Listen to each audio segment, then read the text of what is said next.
Hello guys, I am Dr. Ravindra Savarkar and I welcome you back to Med School.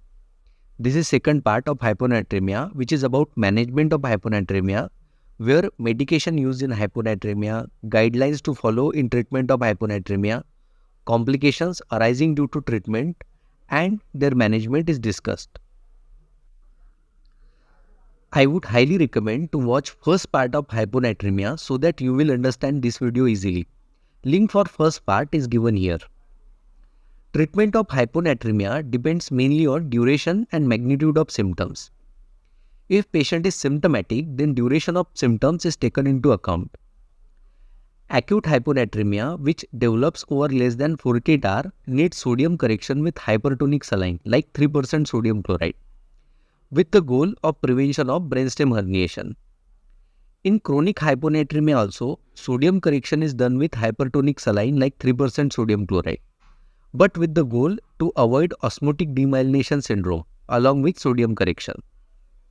For asymptomatic patient, fluid restriction and vasopressin receptor blockers are commonly used treatment options. Other options are demylination, salt supplement and urea. There are two guidelines for treatment of hyponatremia: United States guidelines and European guidelines. To avoid confusion, we will focus on United States guidelines only in this video. As discussed earlier, treatment of symptomatic patients of hyponatremia depends on duration and clinical features. In acute hyponatremia, rate of infusion of 3% sodium chloride depends on whether symptoms are severe or moderate. In severe symptoms like seizure, drowsiness or coma, desired change in serum sodium level is 4 to 6 milliequivalent per liter in few hours. To achieve this, bolus dose of 100 ml of 3% sodium chloride is infused over 10 minutes. If symptoms does not resolve, bolus dose can be repeated 3 times. In moderate symptoms like lethargy, altered sensorium, desired change in serum sodium level is 4 to 6 milliequivalent per liter in few hours. To achieve this, 3% sodium chloride is given by continuous infusion at the rate 0.5 to 2 ml per kg per hour. In both these cases, there is no set limit for sodium correction, but the goal of therapy is symptomatic relief and to prevent brainstem herniation. In symptomatic patient of chronic hyponatremia, stratification for risk of developing osmotic demyelination syndrome is done. In patients who are high risk for development of ODS, desired correction rate is 4 to 6 milliequivalent per liter per day. While in patients with low risk of development of ODS, desired correction rate is 4 to 8 milliequivalent per liter per day. In these patients, infusion rate is not predetermined, but it is adjusted according to set limit of serum sodium correction. This limit for sodium correction is 8 milliequivalent per liter per day in patients who are at high risk of development of ODS. And those who are at low risk of development of ODS, set limit is 10 to 12 milliequivalent per liter per day. But rise in serum sodium level should not be more than 18 milliequivalent per liter in first 48 hours. Goal of treatment in chronic hyponatremia is correction of serum sodium level as well as prevention of ODS. After going through these guidelines, you must be having two important questions in your mind.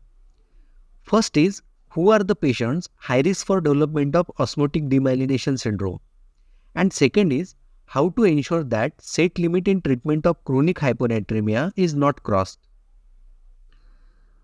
To ensure that set limit for rise in serum sodium level is not crossed, we must calculate the total amount of IV fluid to be infused to achieve desired serum sodium level. Formula for the same goes like this, where TBW is total body water, which is calculated by multiplying body weight with percent body water. Percent body water differs according to age and gender of patient. In children and adult male, it is 60%. In adult female and elderly male, it is 50%.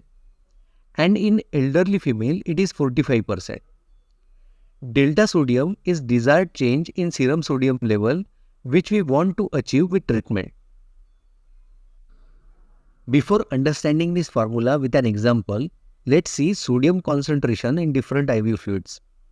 Normal saline or 0.9% sodium chloride includes 154 milliequivalent per liter of sodium. 1.6% sodium chloride includes 274 milliequivalent per liter of sodium. 3% sodium chloride includes 513 milliequivalent per liter of sodium. Imagine that there is an adult male patient of hyponatremia weighing 60 kg with serum sodium level 110 milliequivalent per liter, and we want to increase serum sodium level by 8 to 118 milliequivalent per liter. Total body water for this patient is 60% of 60, that is 36 liters. Now, if we put values in the formula to calculate amount of IV fluid, considering fluid used is 3% sodium chloride, then we get 0.56 liter. That is 560 ml of 3% sodium chloride will be needed in 24 hours to increase serum sodium level by 8 milliequivalent per liter. To infuse 560 ml over 24 hours, it should be infused at the rate of 23.3 ml per hour. There are some online calculators available which can give infusion rate with a click. Formula used in this calculator goes like this. I have given a link of one such calculator in description box and pin comment. I have searched for theory behind this formula but unfortunately could not find one. Infusion rate with this formula will be higher than the traditional calculation we just did. If we take same example we just discussed, this formula will give infusion rate as 30 ml per hour. So high-risk group for developing osmotic demyelination syndrome includes patient with serum sodium level less than 105 milliequivalent per liter, patient with significant hypokalemia along with hyponatremia, chronic alcoholism, advanced liver disease, malnutrition. Osmotic demyelination syndrome is characterized by presence of non-inflammatory demyelination in brain. Most commonly involved part is pons. Other areas such as basal ganglia, thalamus, cerebellum can also be involved. Clinical features of ODS includes confusion, pseudobulbar palsy which manifests as dysphagia and dysarthria, horizontal gaze palsy, spastic quadriplegia which manifests as weakness in all four extremities, increased tone, exaggerated reflexes, and extensor plantar response. Prognosis is not good. Recovery may take months, and chronic neurological dysfunctions are very common even after recovery. For prevention of osmotic demyelination syndrome, avoid rapid correction of serum sodium in hyponatremia. If rapid correction occurs, then stop hypotonic saline, stop Vaptans. If baseline serum sodium is more than 120 milliequivalent per liter, then no further intervention is required. If baseline serum sodium is less than 120 milliequivalent per liter, then give free water orally or dextrose 5% at the rate 2 to 3 ml per kg per hour with or without desmopressin nasal spray.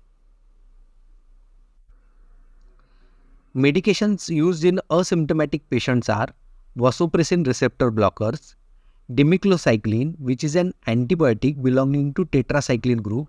It blocks the action of antidiuretic hormone in collecting ducts and cause free water loss through urine. Urea supplement act as osmotic diuretic, causing free water excretion. Salt supplements are given in the form of sodium bicarbonate tablets or salt capsules. Vasopressin receptor blockers available are tolvaptan and conivaptan. They block V2 receptor in collecting ducts, reducing water reabsorption. This leads to excretion of free water through kidneys. They are used in euvolemic and hypervolemic hyponatremia. They are contraindicated in hypovolemic hyponatremia and anuria. Dose of tolvaptan is 15 mg once daily, which can be increased to 30 mg per day, but should not exceed 60 mg per day. Because of possibility of hepatic toxicity, treatment should not exceed beyond 30 days. It is not recommended when creatinine clearance is less than 10 ml per minute. It is also avoided in patients with underlying liver disease. Conivaptan is available in IV formulation. Dose is 20 mg IV infusion over 30 minutes followed by 20 mg continuous infusion over 24 hours. Daily infusion can be increased to 40 mg per day after day 1 of treatment. Infusion is continued for 2 to 4 days. Bolus and maintenance doses are decreased to 10 mg when creatinine clearance is between 30 to 60 ml per minute. It is not recommended when creatinine clearance is less than 30 ml per minute. Specific treatment for particular type of hyponatremia is also needed. Hypovolemic hyponatremia is treated with volume restoration with normal saline or other balanced crystallite solutions. Sodium supplements are rarely needed.